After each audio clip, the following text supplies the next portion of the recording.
Cindy met Rick Thomas and fell in love with him during her first year of college.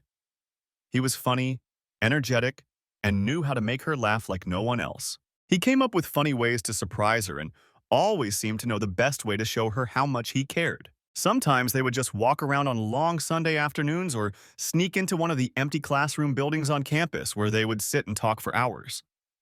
He was handsome and kind, which was a rare combination in college. Her parents adored him, and his family loved her from the moment they met her. Rick's sister, Kathy, once said half-jokingly, "If he ever breaks up with you, we're going to miss him so much." By the middle of their senior year, Rick had landed a job at a large investment firm on the West Coast. Cindy received her teaching degree and began looking for a job in the Orange County area, not far from Rick's job in Anaheim.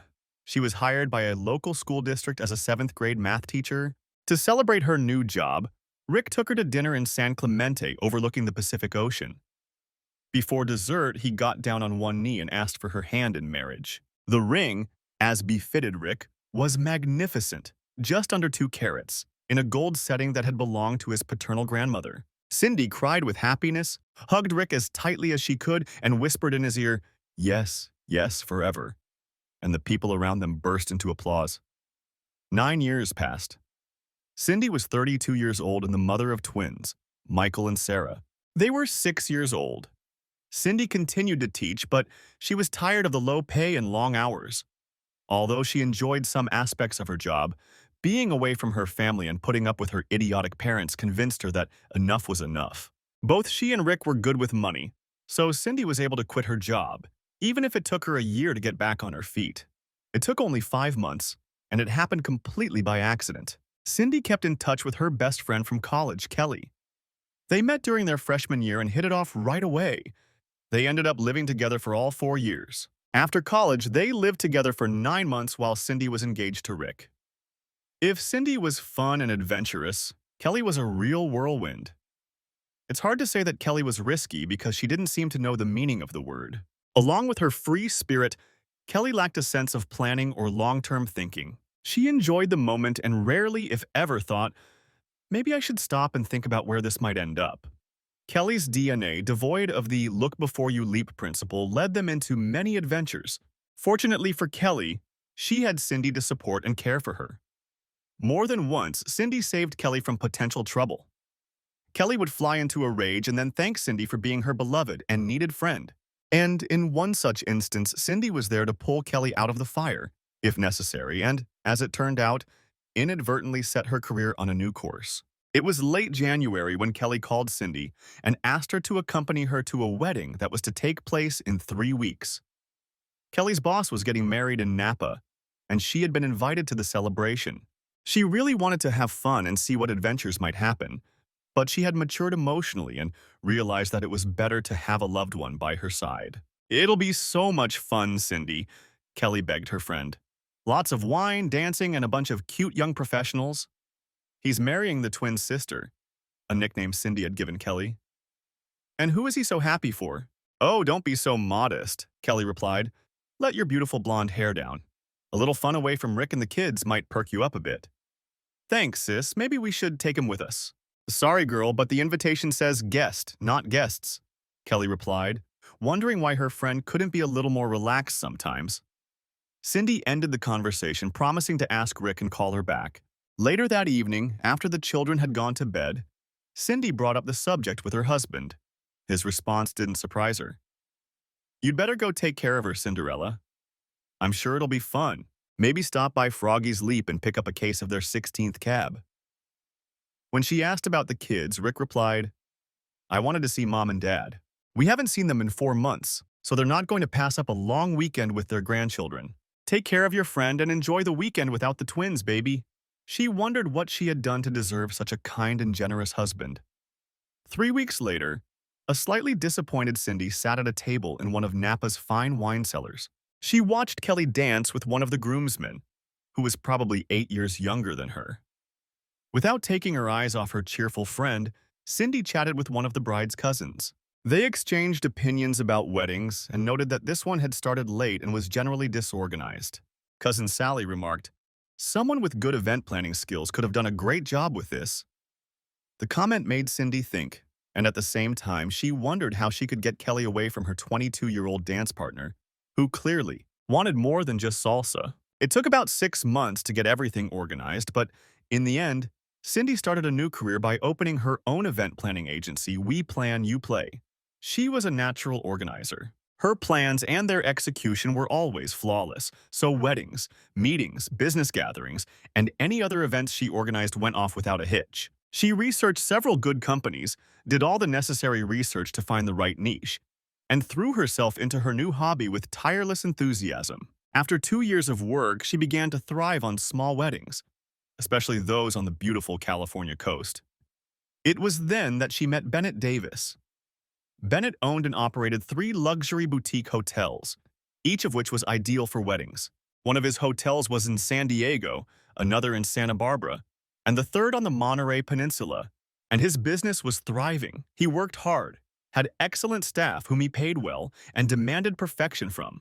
At 26, he used everything he had, and a little more to be honest, to buy a dilapidated 90-year-old mansion in Santa Barbara. He had enough money and courage to open it on time and almost within budget. For the first 2 years, he worked over 100 hours a week, 7 days a week. He almost failed simply because word of mouth, even when positive, spread painfully slowly. However, by the 3rd year, he broke even, and by the 4th, he began to turn a profit.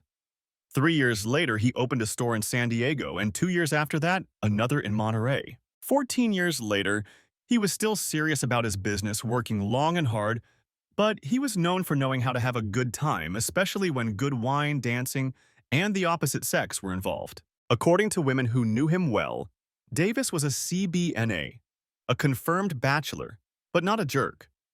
He treated people fairly and honestly, even when he made it clear to potential women that he wasn't looking for a long-term relationship. At 40, he was comfortable in his own skin and very happy with the life he had built for himself. So about 16 months before the crisis hit, Cindy Davis Bennett was walking with her manager, Lori Templeton, through the Los Angeles Convention Center on South Figueroa to a hotel industry supplier meeting. At the end of their 3rd lap, having seen nothing of interest, they stumbled upon Cindy Thomas and her We Plan You Pay booth. Later, Bennett admitted to Cindy in a private conversation that he was impressed by her presentation.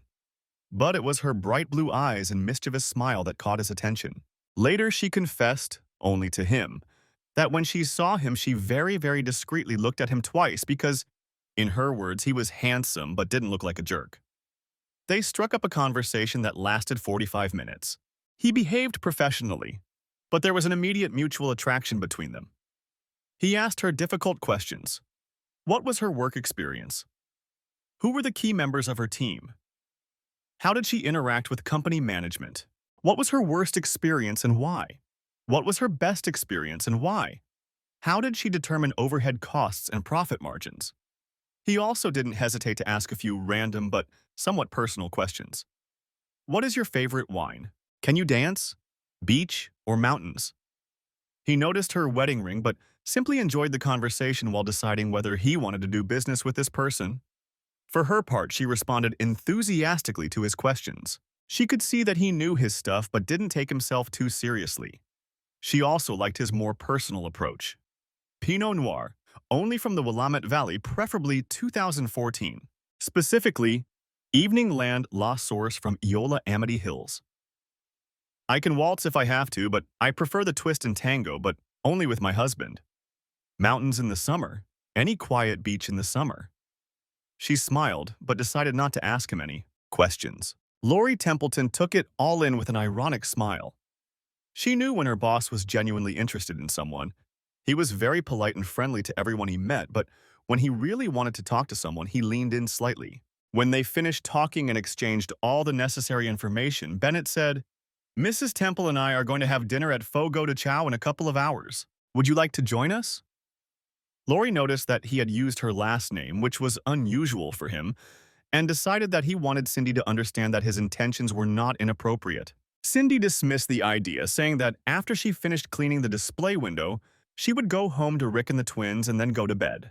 However, she also mentioned that she would like to visit them and asked if that would be possible in the next couple of weeks. When they were done, it was decided that next week after Wednesday, she would come to Santa Barbara, his favorite of the 3 places, for lunch and a tour. Lori and Cindy exchanged numbers.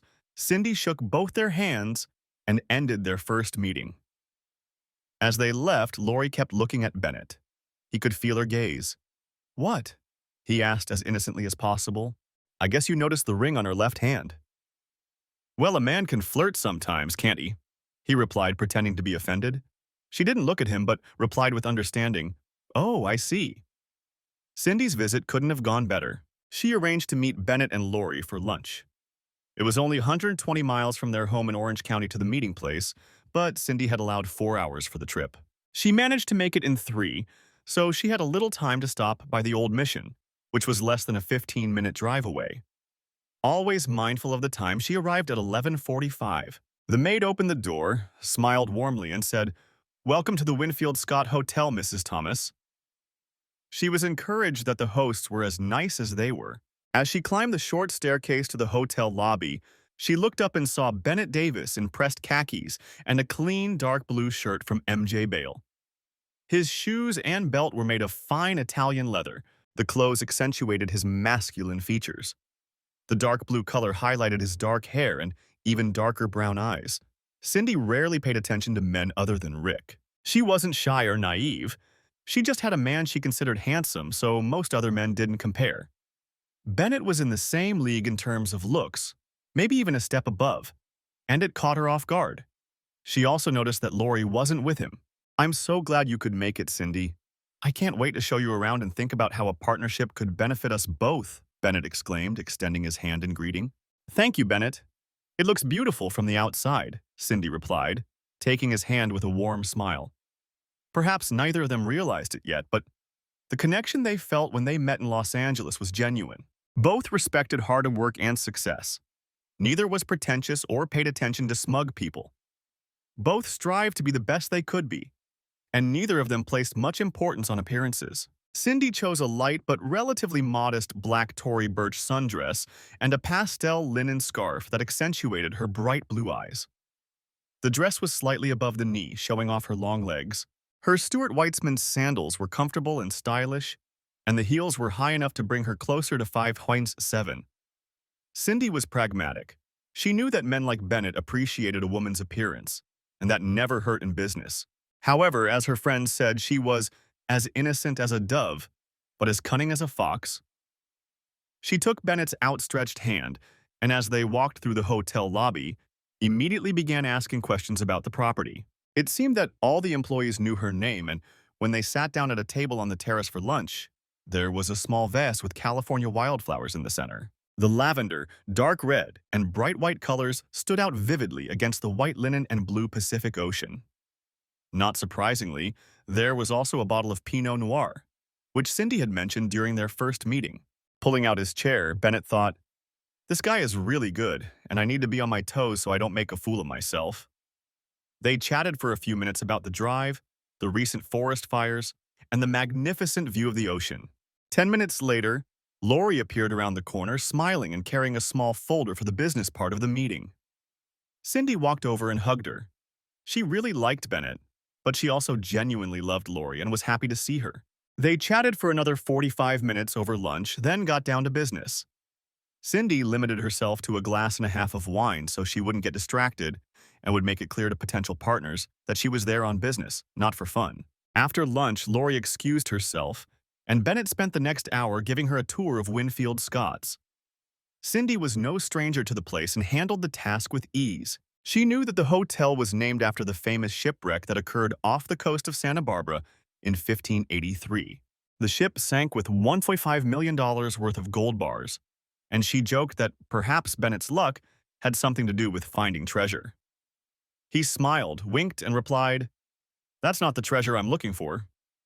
They laughed and continued their tour. A little later, Lori joined them, and they went to Bennett's office to discuss the possibilities in detail. They came to several mutually beneficial agreements that Cindy would host weddings and family celebrations at the Bennett estate, and everyone was happy. Late in the evening, when all the work was done, the Bennetts drove up to the house in Cindy's white Volkswagen Passat.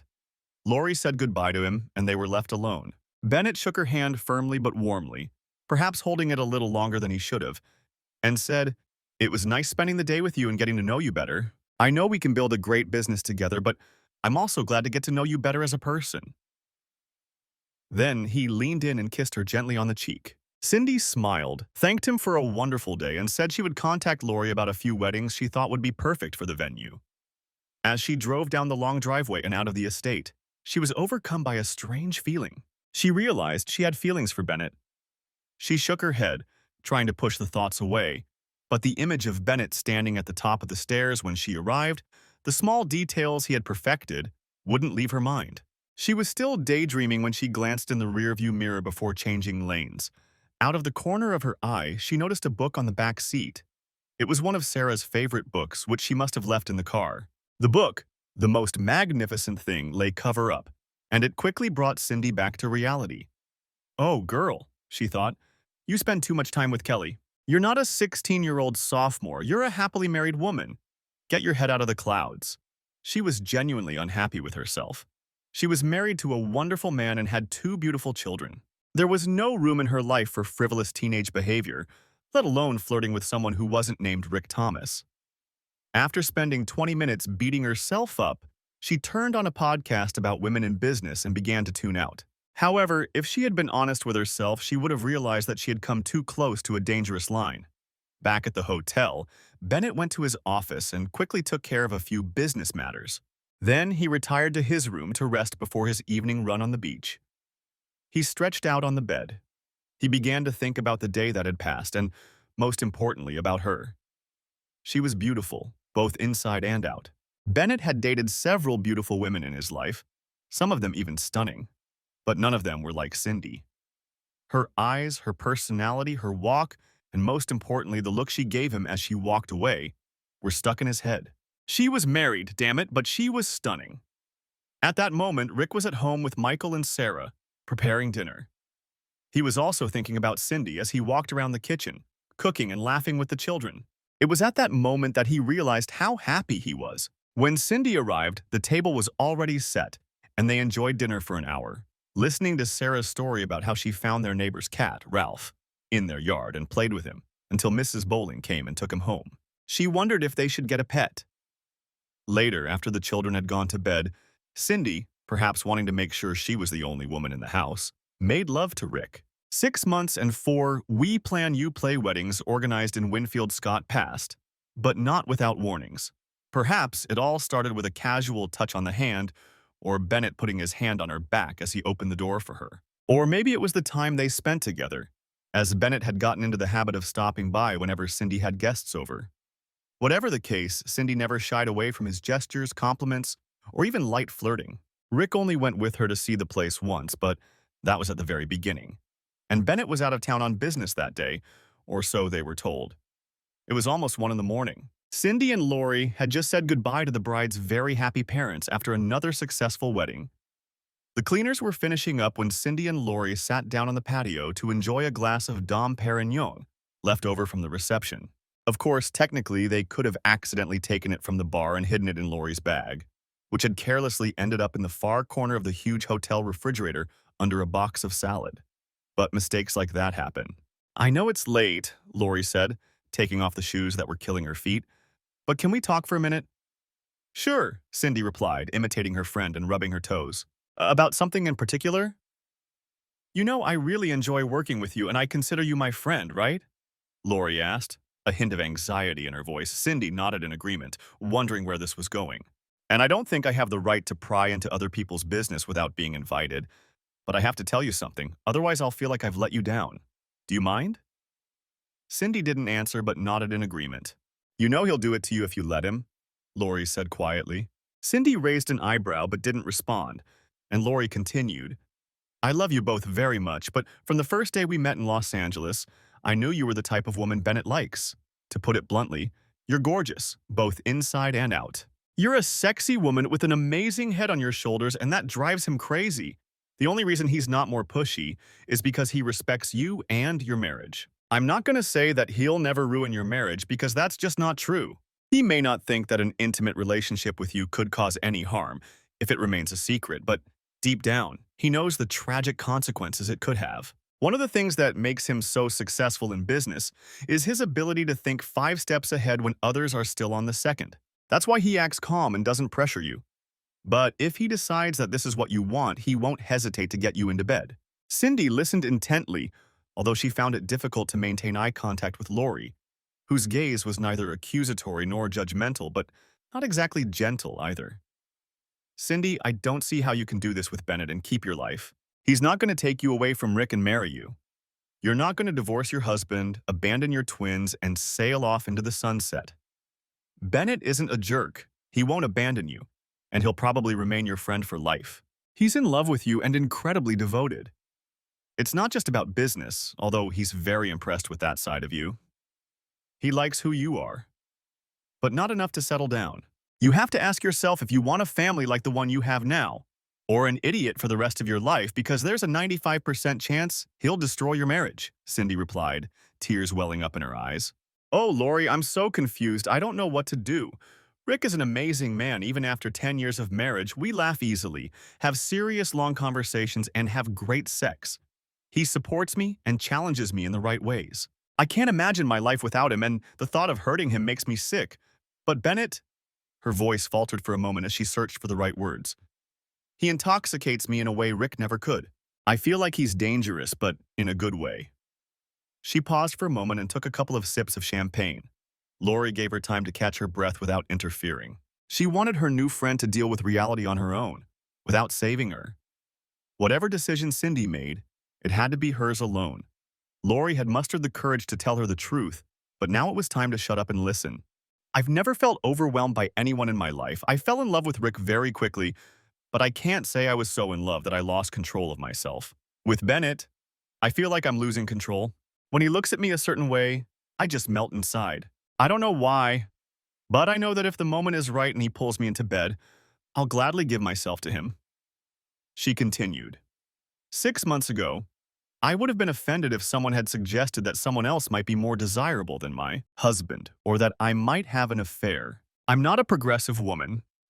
I think all this talk about women being free in relationships outside of marriage and expecting fidelity from their husbands is nonsense. Marriage is a commitment for both people. I tried to imagine Rick coming home and telling me he had another woman, and even the thought of it kills me. So why am I being so hypocritical and playing with fire? What are you going to do? Lori asked lovingly, saddened by her friend's pain. 80% of me will stay loyal to my husband and children, Cindy began. I won't quit my job with you because it's too good a deal to pass up. That 80% says I can do it and not give in to the desire that's growing in my head. But the other 20% says I can do it secretly and discreetly. They say I can let go of the thought, push it out of my mind, and then go back to how I think things should be. To be honest, I'm not so sure about that. Most of the time, I want the 80% to win, but there are moments. At that point, she buried her head in her hands and began to sob. Lori stood up and walked over to Cindy. She hugged her friend and held her for a few moments without saying a word. Finally, she said, "Well, you know the truth. You know the risks. And I really hope that you make the right decision in the future." The next day, Lori walked into Bennett's office uninvited, looking grim. She met her boss's gaze and held it for a moment before speaking. "If you do this, I'll quit and never work for you again. And don't think you can hide it from me, boss. I've worked next to you almost every day for the last 7 years. I'll find out even if you hide it. I'll find out." Without waiting for a response, she turned and walked out, almost slamming the door behind her. In the end, it was the perfect storm. 3 weeks after Lori spoke with Cindy and talked to Bennett, a rare event occurred. A heavy downpour that came out of nowhere hit the outdoor wedding, which was almost completely ruined. Everyone rushed to help move things indoors. Cindy and Lori shouted instructions to the staff, trying to get the bride and groom into the hotel lobby. 4 hours later, well past midnight, everything that could be saved had been saved. The reception went as well as it could, and everyone went to their rooms. Cindy and Bennett stood at the far end of the patio, in the shade, away from prying eyes. Bennett put his arm around Cindy's shoulder. He knew she was upset, even though she couldn't control the weather. She always strived for perfection, and that was one of the things that attracted him to her.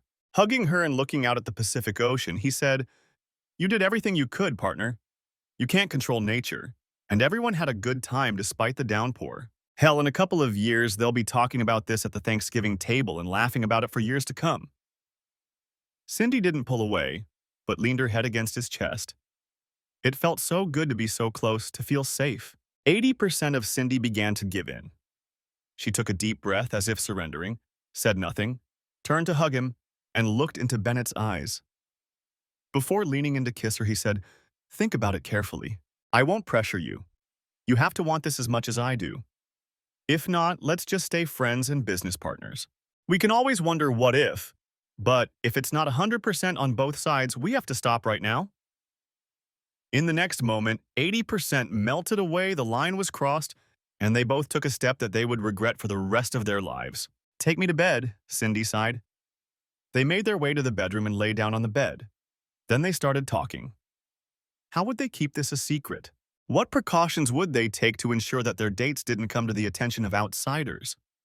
He was worried that she would be tormented by guilt and that it would all end. She assured him that she knew how to deal with her emotions and wanted to be with him for as long as possible without arousing suspicion. After wishing him a good night and a good morning, she left, saying she would go home after 3 or 4 hours of sleep. She wanted to rest before returning to her family. In reality, she wanted to sleep until noon, but she knew that would arouse suspicion. He promised to walk her home when she left. Cindy crept silently into her room, set the alarm clock, fell onto the bed, and fell asleep instantly. Bennett took the sheets off the bed, washed them, made the bed, and fell asleep until the morning shift arrived at 6:30. What could possibly go wrong? When she got home, it was already mid-afternoon on Sunday. Sarah and Michael heard her pull up and barely had time to get out of the car before they surrounded her and hugged her. They were almost 8 years old and growing fast. She hadn't seen them since Friday afternoon, but they showered her with excited news about their weekend. "Dad took us to a big playground yesterday, and we went down a giant slide. Ralph is back, and Mrs. Bowling brought us cookies when she picked him up. Dad made us Mickey Mouse pancakes for breakfast and said that maybe next week we'll go to Disneyland and ride the rides." "Mommy, did Daddy ever take you to the rides?" The last question made her flinch slightly. The mention of Dad and amusement parks brought to mind the rough conversations she had had with her lover just 12 hours ago. And yes, she thought, packing her bag for the night, yesterday's amusement park had made her a little unstable today. She wrinkled her nose mentally when she saw Rick standing in the doorway, drying his hands with a kitchen towel.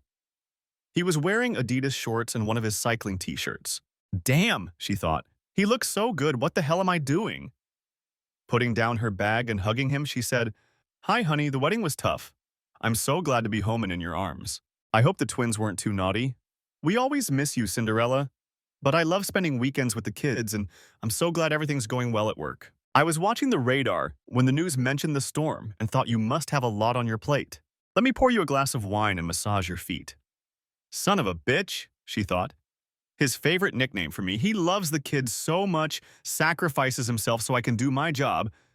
Damn, that's not the word, girl. Pull yourself together. Now wine and a foot massage. I can't lose him or this family. Later, when the children had gone to bed, they decided to move the wine and conversation to the jacuzzi. Fortunately for Cindy, Rick admitted that he was incredibly tired and asked for a postponement. She pretended to be slightly disappointed, but immediately admitted that she was tired too. She didn't explain the real reason, and he didn't ask, believing that his wife was faithful to him. On Monday, Rick asked her if she wanted to go out on Tuesday evening. She enthusiastically agreed. Early Tuesday morning, while Cindy was still asleep, he got up and secretly packed a bag for both of them. Before leaving for work, he left her a note. "Get dressed for your date with Cinderella and be ready by 4 p.m. Don't worry about the kids. Everything is taken care of." At 4 o'clock sharp, they hugged the children and thanked Kelly, who was in town and had agreed to babysit. Then they got in the car and drove away. Rick took her to the Ritz-Carlton Hotel overlooking Dana Point. When they pulled into the parking lot, Cindy froze. "Is Kelly staying the night?" "Yes. I didn't bring a change of clothes. I hope you don't need a lot of clothes, but there's a bag in the trunk." While you were bathing the kids, Kelly double-checked everything. "I think she'd change what you're going to wear tonight." "You let her go through my underwear drawer?" "Yes, she said it was a little out of line for a boring housewife, but she found something she thought would suit you. She also said not to worry, she'd take you to a lingerie store this week." Bastard. They walked along the beach for a long time and had dinner at a restaurant. Around midnight, they sat on the 6th-floor balcony, looked out at the unusually calm Pacific Ocean, and talked about their lives, dreams, and the future. Rick shared the news that he was being promoted to partner, which meant more money and fewer trips. He even mentioned the possibility of accompanying her to weddings on weekends. It was dark, and they were both looking at the ocean, so he couldn't see her face. If he had seen it, it might have been the first sign that something was wrong. Cindy quickly came to her senses, got up, walked over to him, and said, "I'm so proud of you, Richard Michael Thomas." During a leisurely breakfast in bed, they picked up where they had left off a few hours earlier.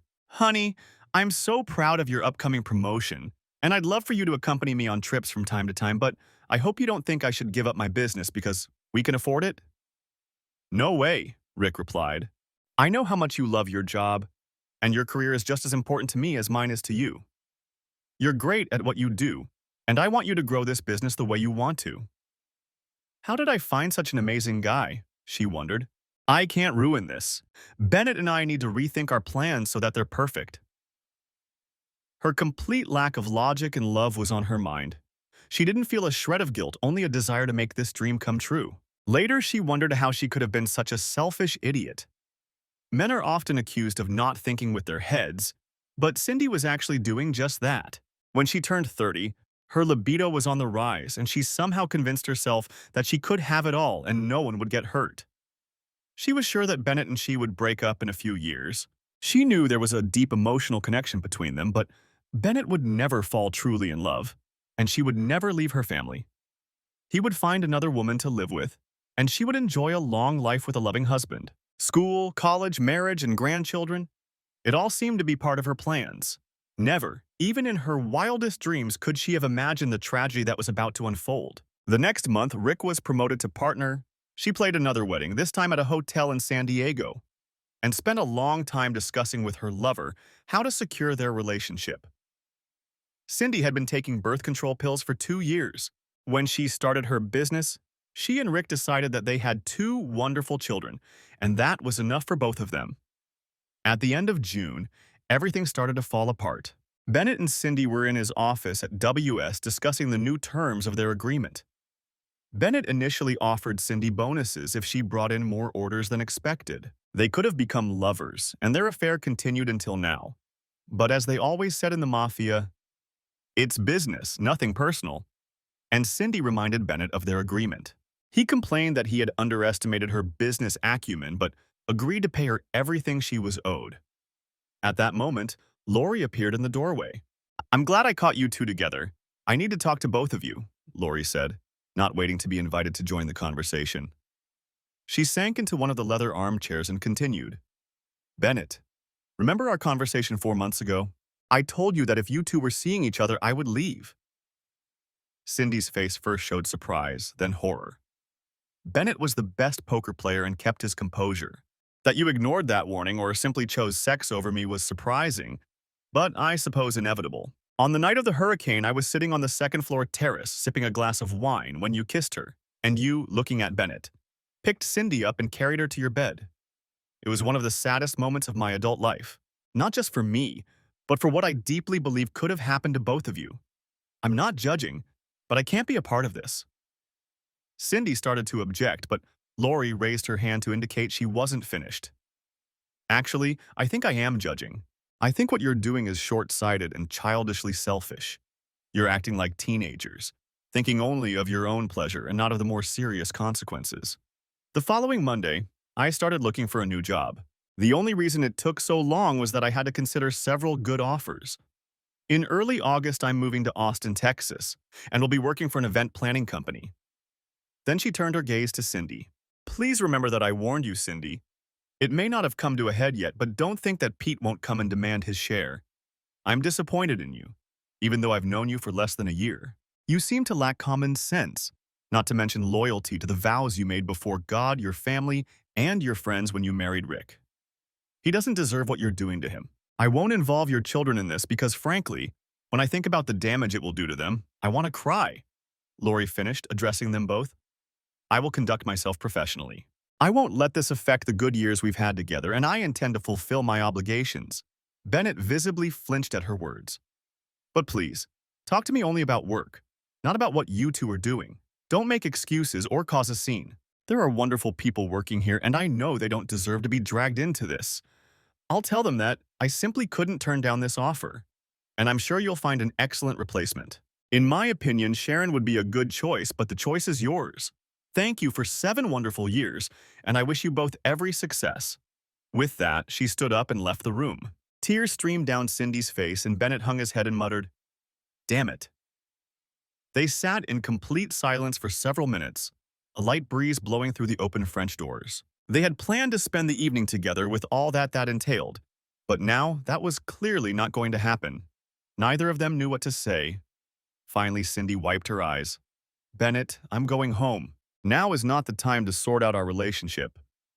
I know we're both to blame, but for my part, I'm very sorry I provoked all this. I'll call you in a few days."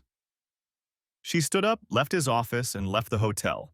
She asked the valet to bring her car, as she needed to return home unexpectedly. She drove back to Orange County crying the whole way and checked into the Courtyard Marriott, paying for the room with her American Express business card because Rick hadn't looked at her once. On the way, she stopped to buy a bottle of Maker's Mark. She checked into her room and fell asleep.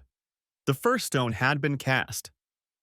Lori kept her promise and moved to Austin about 10 days after finishing her last 2 weeks at Bennett's company. He didn't try to talk her out of it or offer her more money. He knew that would only insult her. He tried to bring it up once or twice, but Lori didn't want to talk about it. "You can't say anything to Bennett," was her response. Cindy wanted to call but couldn't find the words. Finally, she wrote to Lori, "I'm sorry my actions hurt you. You warned me, but I can't let this go." In early September, the relationship between Bennett and Cindy was a little different than usual. Perhaps they were both struggling with feelings of guilt, or maybe they were just hurt that Lori had caught them together. However, their attraction to each other remained strong, and by early October they were back to where they had been.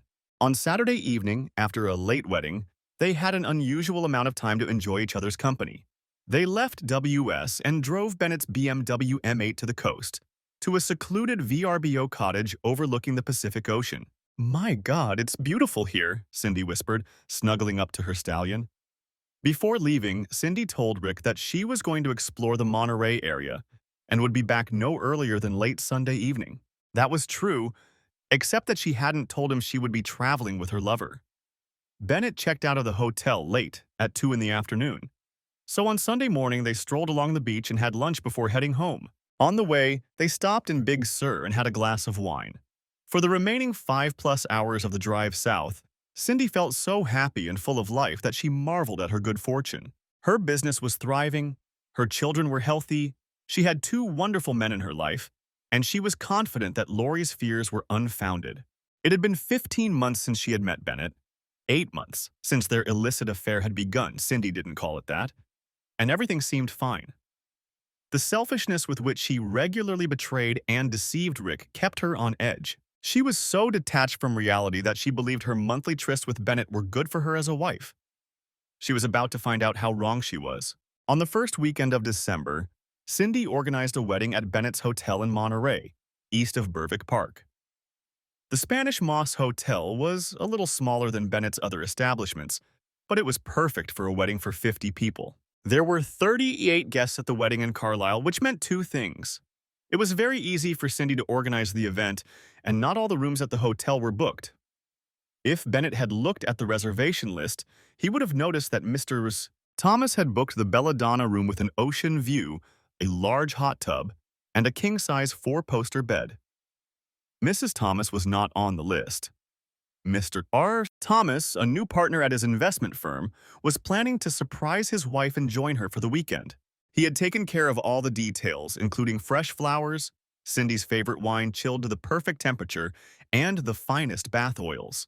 Rick didn't think he and his wife had grown apart, but he felt they had lost some of their closeness and intimacy. In his naivety, he blamed it on long hours at work and raising children. Now he was about to find out how wrong he was. Since none of the local staff knew Rick, it was easy for him to wait in obscurity until the rehearsal dinner was over and Cindy finished work. Earlier in the evening, he had spotted Bennett twice, but he was out of sight and easy to hide. He considered calling Bennett to tell him about his plan, but he didn't know him well enough and didn't want to risk him accidentally letting it slip. An hour after dinner, when Cindy still hadn't returned to the room, Rick decided to find her and surprise her. However, he couldn't find her in the dining room or on the terrace outside the restaurant. Instead, he heard voices around the corner, and one of them definitely belonged to his wife. Perhaps she was discussing some details of tomorrow's wedding ceremony with one of the staff. Just before he came around the corner, he heard his wife say in a sensual voice, "Not here, please. Wait until we get back to your room." A few seconds later, Rick, not believing his ears, came around the corner and saw the most horrible sight of his life: his beloved wife and Bennett. At first, they didn't notice him because it was completely dark, and Cindy said, "Honey, I love you so much." Cindy opened her eyes for a split second and screamed, "Rick! What?" But Bennett turned his head and immediately let go of Cindy. He stepped back as if he had seen a ghost of Christmas future and his own gravestone. His dark, complex face turned pale. Rick, for his part, took it all in stride and instantly knew that his life was over. He leaned against the wall, and tears filled his eyes. He felt himself continuing to fall to his knees as he began to realize what was happening. Cindy approached him as he knelt, trembling. "Rick, baby, please, Rick. Oh no. What have I done?" Stunned, Rick couldn't quickly get his bearings, and Cindy hugged him for a moment, and they both began to sob. Bennett, for his part, took a few steps back, putting his hands behind his head as if he had just run a long distance and was trying to catch his breath. The horror was evident in his eyes. A moment later, Rick looked up at Cindy, who was holding his face in her hands. He uttered the only word that came to mind: "Why?" Cindy started to answer, but as Rick gradually came to his senses, rage boiled up inside him. "No, Cindy," he said, standing up abruptly and stepping back. She knelt on the floor and looked up at him with pleading eyes, but couldn't say a word. She couldn't say anything that would matter at that moment. "No, Cindy, don't talk to me. Don't say a word." He looked at Bennett with hatred in his eyes. "Take her to your room, you bastard. She's all yours." When he turned to leave, Cindy stood up and tried to reach his back. He lunged at her. "Don't you dare touch me, bitch. You're the mother of my children. You were the love of my life. You were everything to me, and now you've destroyed us. You've destroyed me. Just go away with your stud and leave me alone." Cindy couldn't overcome the only bit of common sense she had shown in the last year. She let Rick go. She knew that now was not the time or place to try to comfort him, explain, lie to him, or anything else. She had broken his heart. She could see it in his eyes. She needed to leave him alone. She was in shock herself and couldn't have said a single meaningful word anyway. She turned to Bennett and asked him to leave her alone. Then she went back to her room, to her perfectly made bed with its crisp white sheets, pillows, and blankets. She threw herself onto the bed. Cindy Thompson desperately tried to control her heartbeat and breathing. The 34-year-old wife and mother of twins found herself in a crisis situation of her own making and realized with horror that there was no way out. Rick, for his part, began to gather his thoughts and emerge from the emotional fog that was clouding his mind. He returned to his room and sat at his desk for an hour without moving. At some point, he came to his senses and started thinking about what to do. He knew he wouldn't stay there a second longer than necessary. But what should he do? Where should he go? He decided that the best thing to do would be to go home. In any case, he wouldn't get there before 7 in the morning, and he would be able to go to the office, which would be empty on Sunday. He could take a shower, shave, and put on clean clothes. By then, he would have an excuse for Mrs. Bowling about his early return. He could pretend that no one was home but the children. Before leaving, he wrote a note to Cindy and left it in an envelope on the table with her name on it. "Cindy, I'm going home to the kids. I don't know what else to do, and I need time to think things through. To say that you broke my heart and soul is like saying that the Titanic got a small hole in it. I'm drowning in despair and don't know where to turn. When you get home, or if you come back, please write to me in advance. I plan to leave as soon as you arrive. I won't talk to you or even look at you until I can understand what happened. I'll tell the kids that I need to leave town for a week for work, but their mom will stay with them. I can't bear the thought of leaving these precious people with you, but I have no other choice right now. Please do not try to call, text, or contact me in any way after you let me know you are a few minutes from home. I know I can't believe you'll respect my request, but I hope there's at least a shred of human dignity left in your heartless heart to take the first step toward our breakup. You already took the first step when you started fooling around with your boyfriend, no matter how long ago it was. I loved you with all my heart, mind, and soul, and you threw it all away and left me. Right now, I hate you with a pure hatred. How could you? Rick? When Bennett came out of his room about an hour later, he found that Rick had left. He also found a note and took it to Cindy the next morning. He had intended to give it to her directly, but couldn't bring himself to tell her the terrible news, which was bound to be even more terrible. He cursed himself for taking their date so lightly.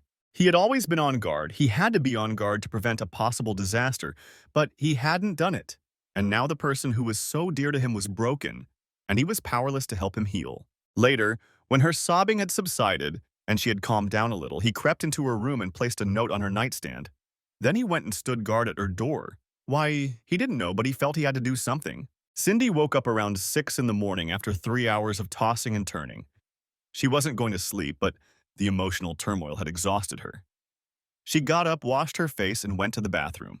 When she came out of the bathroom, she started crying again, and then she saw the note.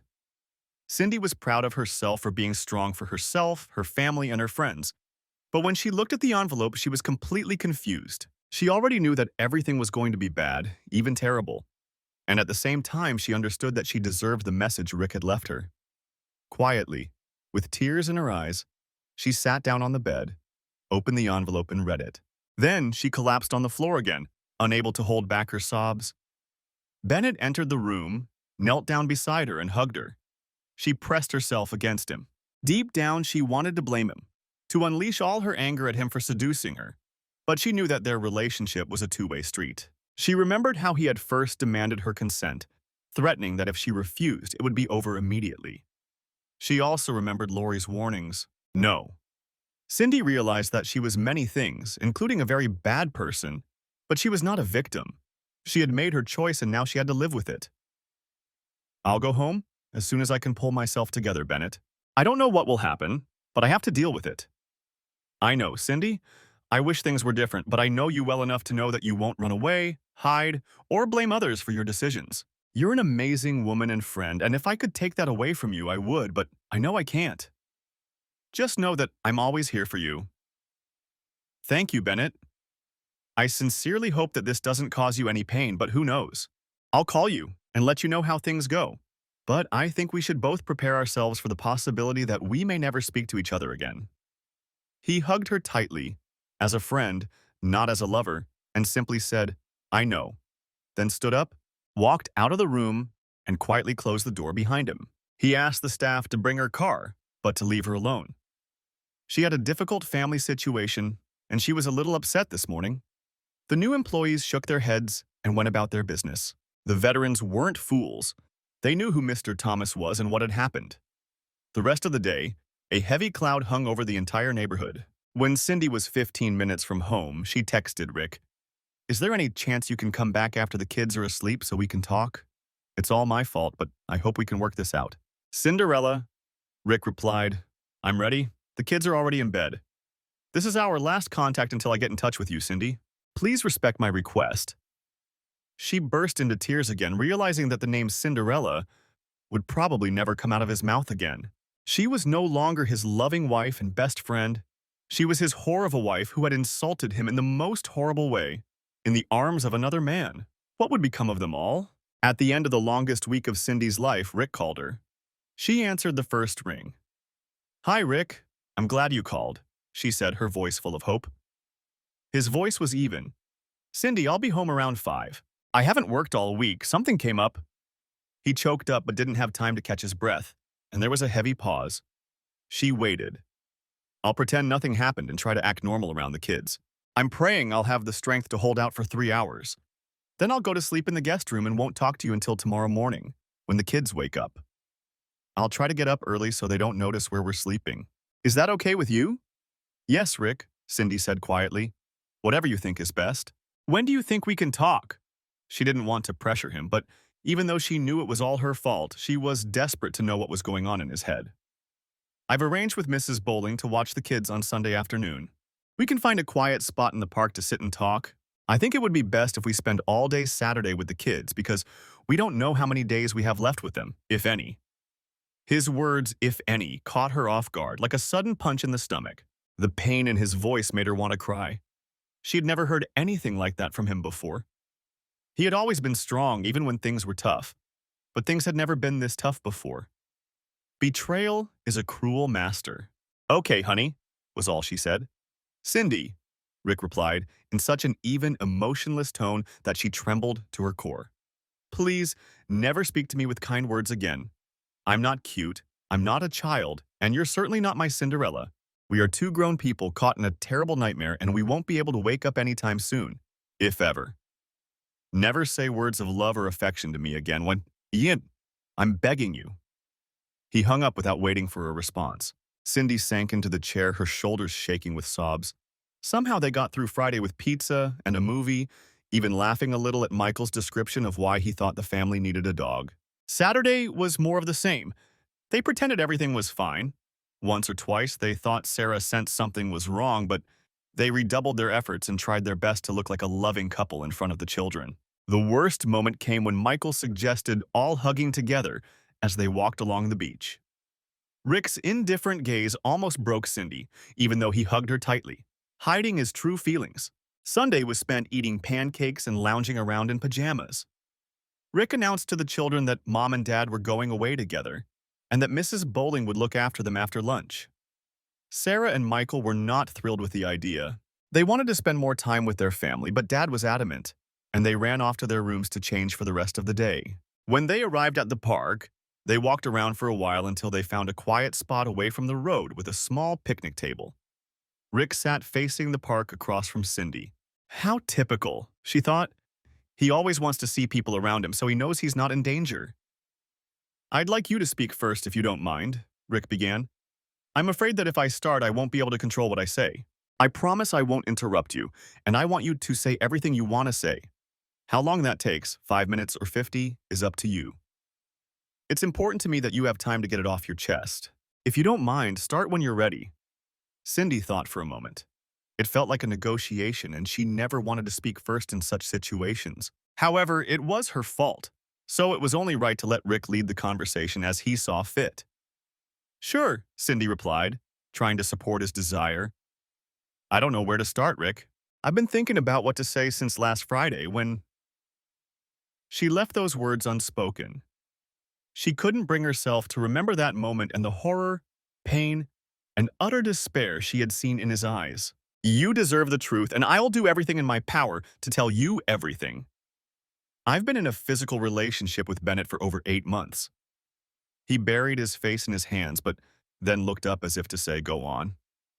Before I met him, I had never been attracted to men or been in an inappropriate relationship with anyone. I didn't seek him out or pursue him because there was something missing in our relationship. Although I didn't pursue him, I can't say I resisted his friendship and flirting. I quickly realized that while the business side of our relationship was amazing, for the first time in my life, I was attracted to someone other than my husband. I'm not defending him or trying to make you feel worse than you do.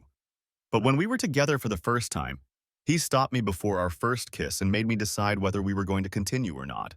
He said he didn't want to pressure me and would only continue if I wanted it as much as he did. I continued. No one forced me or coerced me. No one made me do anything I didn't want to do. I can't say yet why I was attracted to him or what I did, but I'm not going to play the victim. Everything that happens between us is on my shoulders. Bub, she quickly corrected herself. I'm sorry, Rick. I want to tell you that I love you with all my heart, that it means nothing to me, and I ask you to forgive me and give us a chance to heal. But now I realize that for the past few months, I've been hiding part of my heart from you. You didn't notice any changes, at least I don't think so. But when I was with you, a small part of me was somewhere else, with Bennett. If it weren't for that, I would never have done what I did. I lied to you and I lied to myself. I convinced myself that I truly loved you with all my heart, that this would pass and everything would be fine. You would have lived in blissful ignorance. We would have raised children and grown old together. I think deception starts with yourself before you can deceive others. That's how I betrayed everything that was important to me. I don't know how this will end, or how it will affect our children, but I know that nothing good will come of it, even if we manage to save our relationship. Finally, at least in this first conversation, I want to say how terrible I feel about what I've done. Regret is not what describes my emotions. I don't regret getting caught. I am devastated by what I have done to the only person who has ever loved me unconditionally for who I am. Whatever happens to us, I will need to seek professional help. I have done more than I could ever have imagined. I always thought I was a pretty good person. Maybe I discovered too late that I'm not. I have deep, ugly flaws. They belong to me and no one else. I am responsible for them. I am deeply ashamed and I want you to know that. Rick bowed his head and cried. It was good that they were at a distance because his emotions overwhelmed him.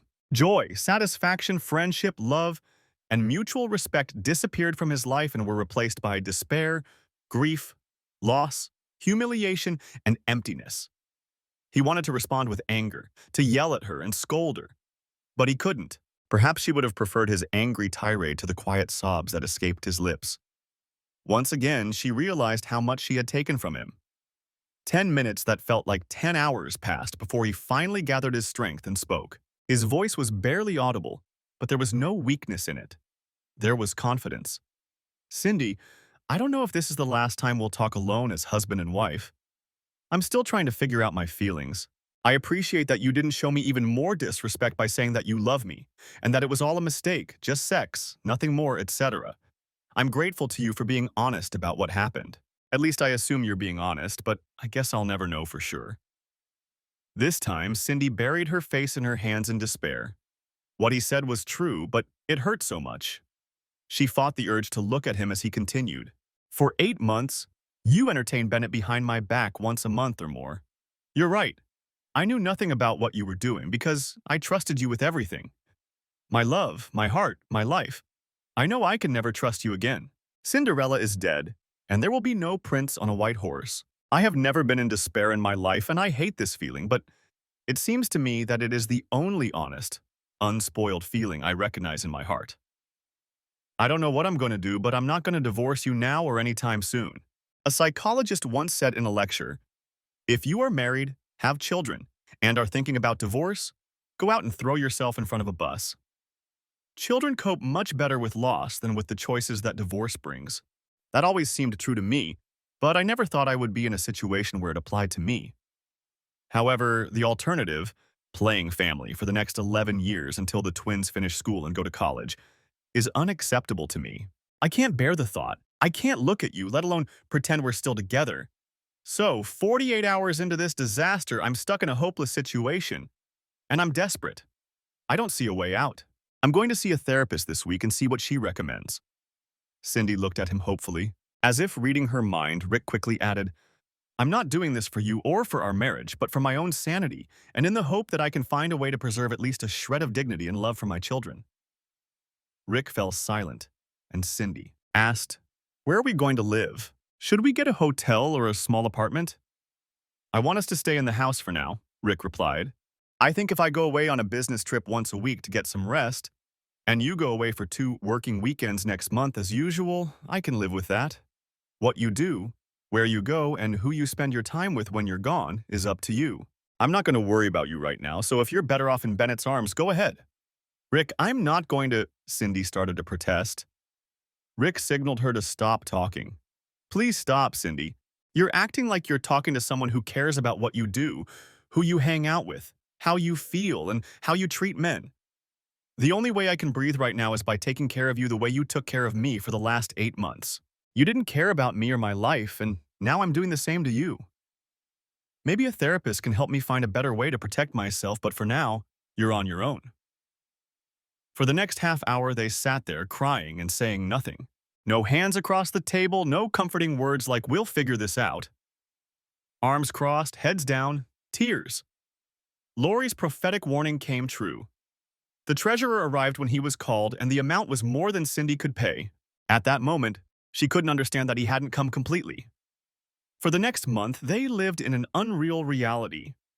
In front of the children, they pretended that everything was normal and fine. They went to Sarah's soccer games and Michael's karate lessons.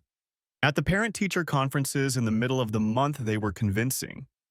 Miss Snyder didn't notice anything. After the children went to bed behind closed doors, everything was different. Cindy looked at Rick imploringly, wanting to talk, and Rick tried his best not to lose his temper. Cindy took responsibility, perhaps unlike some wives, but that didn't negate the betrayal and humiliation Rick felt. Every week, Rick told the children that he had a business trip with an overnight stay, that he would leave late in the evening and return only at lunchtime the next day. He used this time to take a walk, think, and make a plan for the future. He realized that if this continued, he would have to see a psychologist for a long time. Rick became a partner in his firm because he was an excellent analyst. He was better than most at weighing the pros and cons of investments. He had a keen eye for detail, and even the slightest opportunity or risk did not escape his attention. Now he applied this approach to his family life. The pros and cons of staying with Cindy. How will staying together in the long and short term affect the children if we lie, divorce, or how will the firm react if everything comes out? Part of them loves me for being loyal to Cindy and the family. How will financial issues be resolved in the event of divorce, marriage, or what will Cindy do with her business? There's no point in continuing to work with Bennett Hotels, but does she know that? Does Cindy just feel sorry about what happened, or does she want something different and better in her life? It hurt when we got caught, but how is she dealing with who she has become and what she has done? What are my options? Is there anything other than divorce or staying together? It was the last question that caught Rick's attention as the best possible option. There was a third option. It was radical, incredibly difficult to implement, but probably the best for everyone, even for him. So, on the third evening of his business trip, Rick sat on the terrace of the Marriott Courtyard Hotel where he was staying. He began to think through his decision from all angles and from all points of view. The plan had to be precise, and its execution even more so, but maybe, just maybe, 2 weeks passed, and the plan was still in the works. But Rick felt that everything was coming together well enough that he could risk a serious conversation with Cindy. He knew it might take a couple of hours, but it had to happen. He asked Mrs. Bowling to watch the children, then deliberately drove Cindy to the park where they had first discussed her infidelity.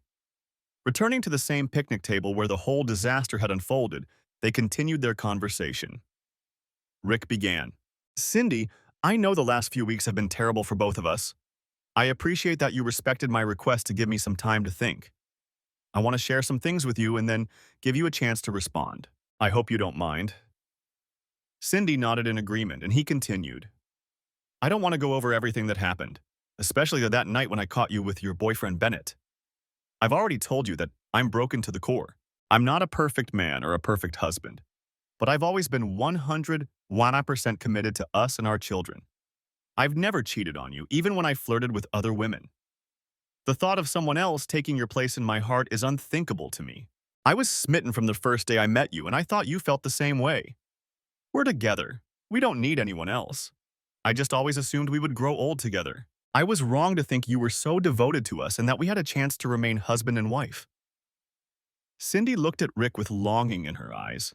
Rick, she pleaded, I know I don't deserve a second chance, but I hope we can somehow resolve the hurt and betrayal I've brought into our relationship. I don't want to give up. I want to work with all my strength and every fiber of my being to see if we can stay together. Rick turned away for a moment before answering. I understand what you mean, Cindy, and I've been thinking about this option for us for some time. First, I think we've accepted and forgiven each other enough to stay together. These words gave Cindy hope. But, Rick continued, I've decided that it's not right for me for 2 reasons. First, while I'm sure we can forgive each other, I don't see a way to earn your trust back. To be honest, if you told me the sky was blue and the grass was green, I wouldn't believe you. You'll never leave the house to go to work again without me suspecting that you're going to meet your lover or your new lover. I can never live with you again without doubting your fidelity. Second, I could never touch you as a husband, touch as his wife without seeing the face of the man you consciously chose over me, over and over again. You wanted him, not me. You gave yourself to him without thinking about my love or our relationship. I can no longer look at you and not see Bennett Davis staring back at me in your eyes. Cindy's shoulders slumped. She knew he was right, and she wanted to tell him that she would be faithful to him for the rest of her life, but she also knew she had no right to demand his trust. I want to fight for us, Rick, but don't you think we're worth it? At that moment, Cindy saw something in his eyes for the first time that could be called anger. When he stared at her, she physically recoiled from him. He seemed in control of his emotions, but there was a harshness in his words. Fight for us? You'll fight for us? You want me to fight for us? What do you think I did every day when we were married? I worked hard and built a career. That was fighting for us. Spending time with our wonderful children was a struggle for us. Trying to remember everything you love and providing that for you was a fight for us. From the little things to the big things, I always made a conscious effort to fight to make sure you knew I was crazy about us and wanted us to always be together. How did you fight for us, Cindy? You did it over and over again with Bennett Davis. I'm sorry, but I don't understand how I stopped fighting for us, Cindy. You stopped fighting 8 months ago, and now you're mad at me for not accepting what you did and moving on as if nothing happened? Rick took a deep breath and continued, looking at the tears streaming down both their faces. I have so many questions for you, Cindy, but there's no point in asking someone who lied to you for so long. How can I believe what you say? Maybe you regret it, but maybe you're just saying that so you can have fun with Bennett behind my back again. I want to ask if you got anything out of it, but whatever you say, I think the most important lesson for you is how not to get caught next time. I want so much to go back to the conversations we had when we shared our feelings with each other, but that couple is gone. You killed us with your deception, lies, and betrayal. There's no going back, only forward with a better solution for all of us. The other day, I realized that our night at the Ritz happened after you were with Bennett. You had fun with him all weekend, and then you came home and let me court the whore I thought was my faithful wife. God, how you must have laughed at me. Your little cuckold, not realizing what a fool he was so happy to hear his wife proud of him. What an idiot I was. But it won't happen again. Cindy couldn't say anything, only deeply regretting how badly she had hurt the man she had loved with all her heart her entire life. He was right. He fought for them every day.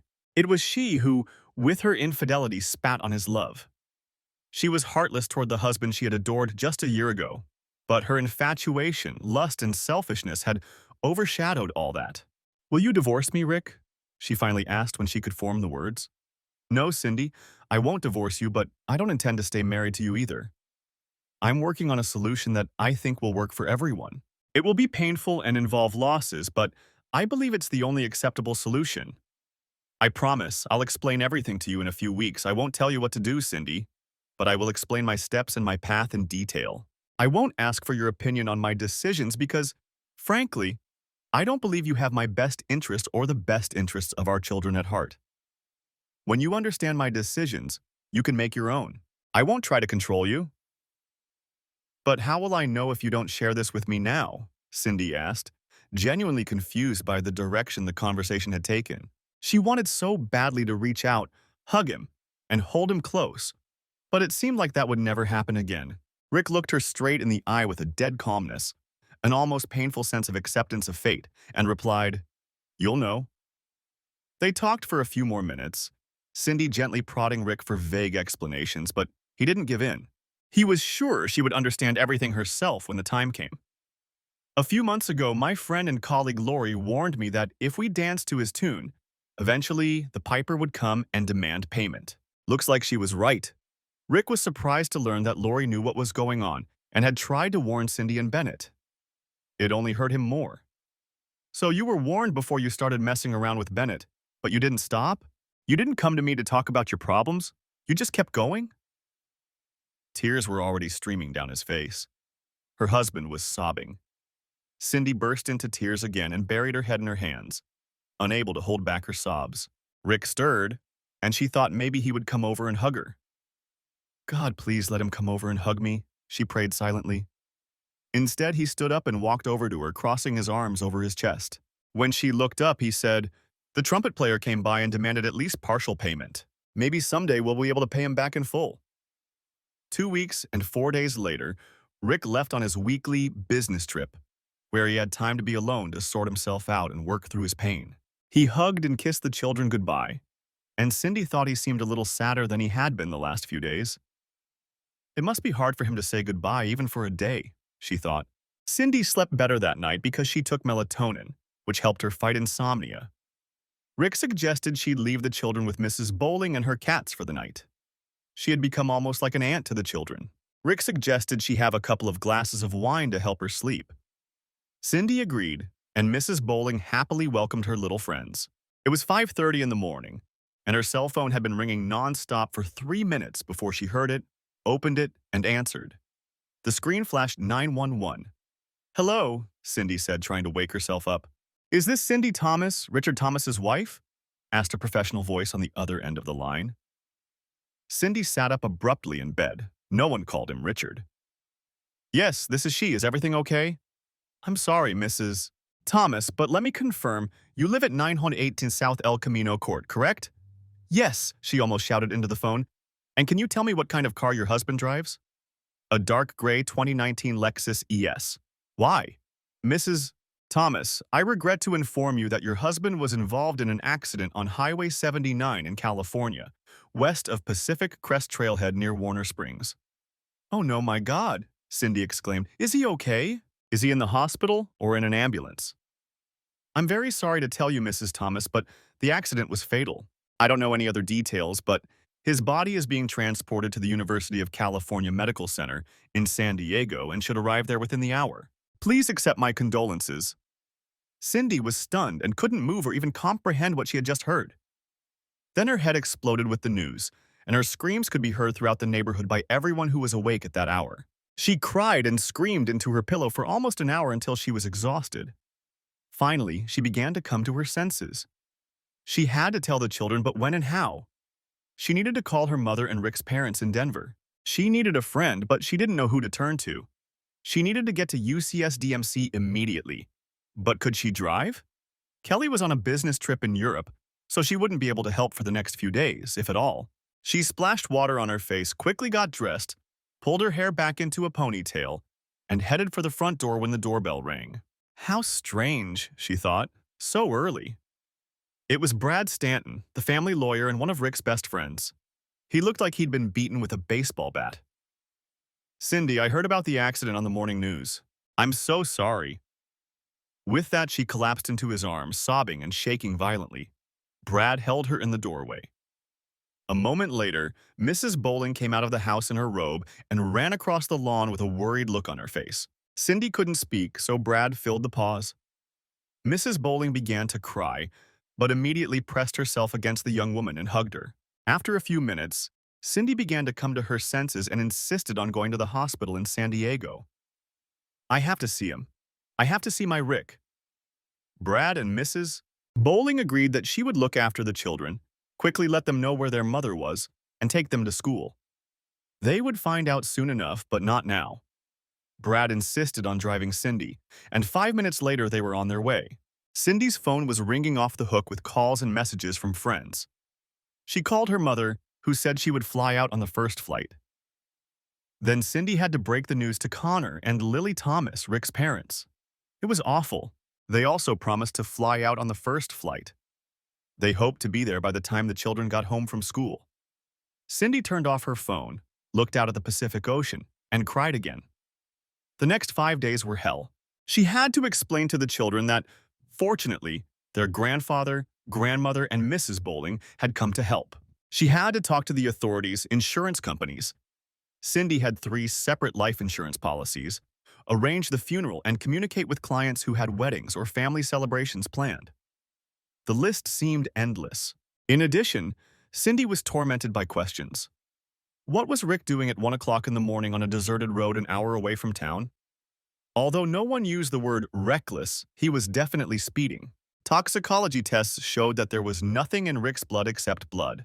No alcohol, no drugs, no other substances that could have affected his driving. The contents of his stomach showed that he had eaten steak, salad, and potatoes the night before, but had drunk only water. Cindy was stunned. Bennett, for his part, picked up his phone several times to text Cindy, but ultimately decided against it. He was sure she was suffering far more than he could imagine, and knew that his message would only make things worse. Lori was in a meeting with a new client when she heard the news. Her assistant, Stacy, noticed the pain and suffering on her face, but found it strange that she didn't seem completely devastated. Lori didn't go to the funeral. The funeral was held on Friday morning, and everyone who knew Rick attended.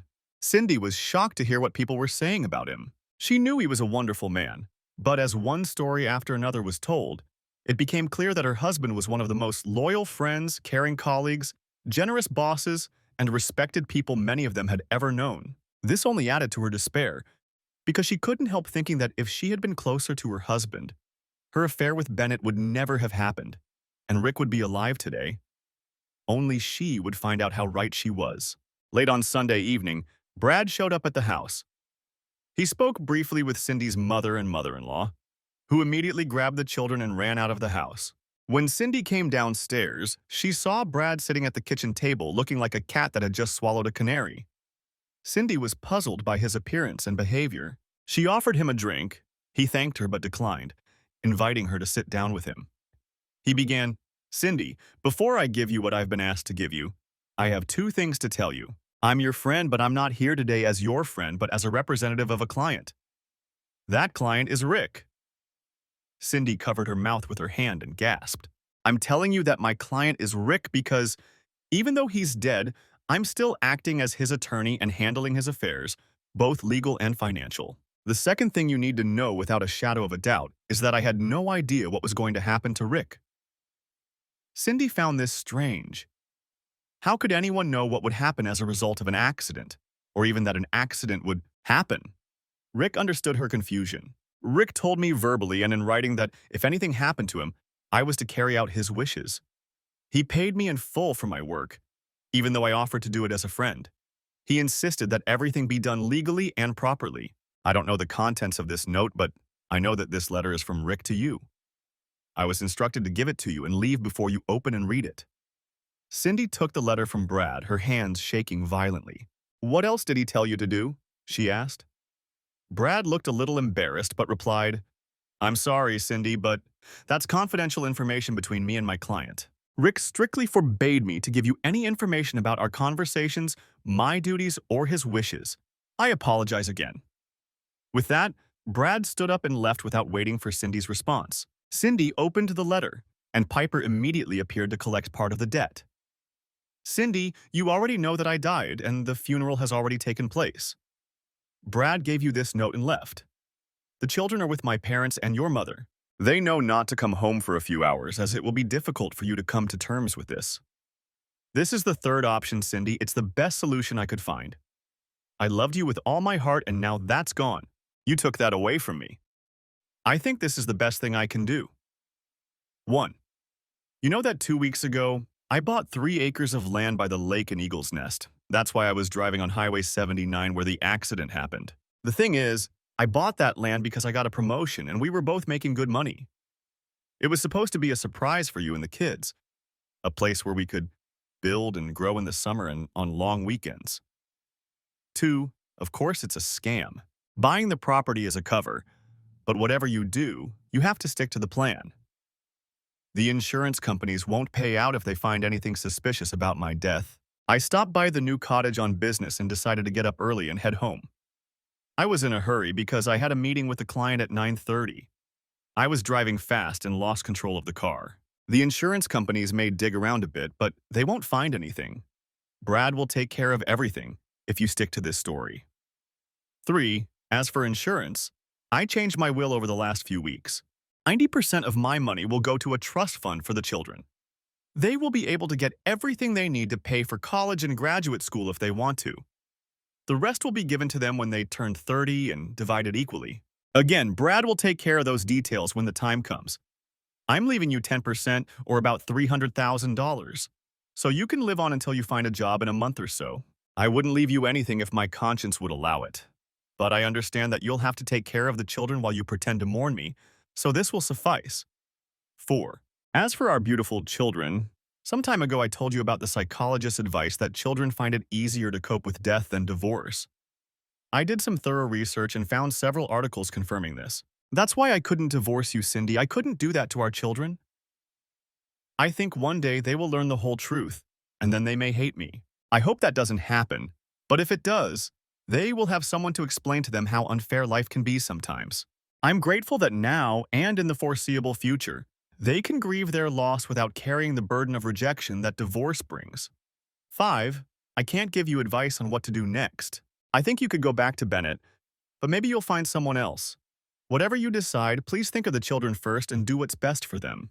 They'll be out of the house in 9 or 10 years, so maybe you can keep your lovers away until then. 6. Finally, I have one small request. When you finish reading this letter, burn it completely. If the insurance companies find it, it will ruin our children's financial future. Read it a couple more times, but please, if I meant anything to you, burn this letter. Don't worry. You'll probably hear from me again someday.